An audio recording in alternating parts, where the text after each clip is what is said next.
So hear me when I say Kamala Harris засега е сама на кампањата за председател.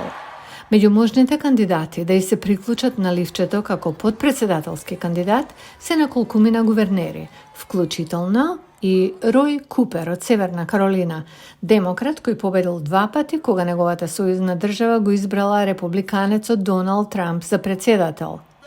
И Джош Шапиро од Пенсилванија, за која двете партии мислат дека е држава во која мора да победат во ноември.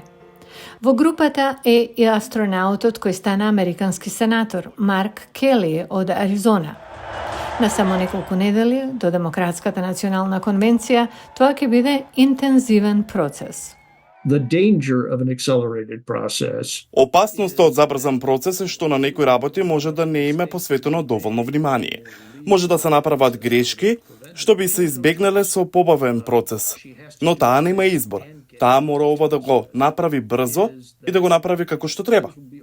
Нема наука за тоа како да се направи исправно. Се работи за селектирање на некој што ќе привлече најголем број гласови, особено во шака одлучувачки држави кои најверојатно ќе бидат пресудни за исходот. Ready, set, go. Тоа може да значи фокусирање на географијата, а не на личноста.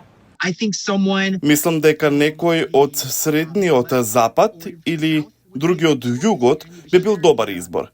Енди Бешир, тој е гувернер од Кентаки. Мислам дека тој е добар избор. Сакаме да бидеме сигурни дека ќе го избалансираме ливчето кога имаме некој од Калифорнија.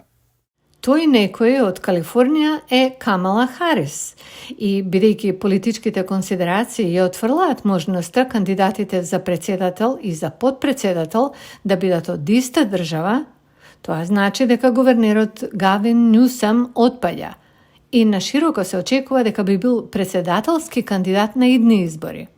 Како би било да има 2 жени на ливчето?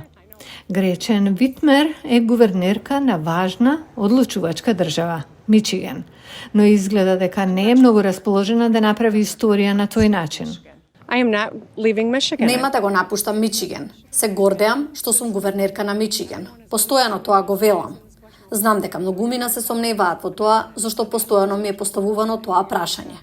Не одам никаде.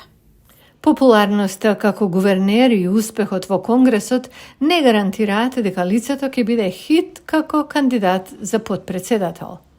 Are they ready to... Спремни се ли да блеснат на национална сцена? Тоа е многу поразлично од кандидирање во сојузна држава или округ. Вториот по ранг идеално би бил некој со кого гласачите би биле комотни, зашто, како што се вели, оддалечен е од председателската функција само со едно отчукување на срцето.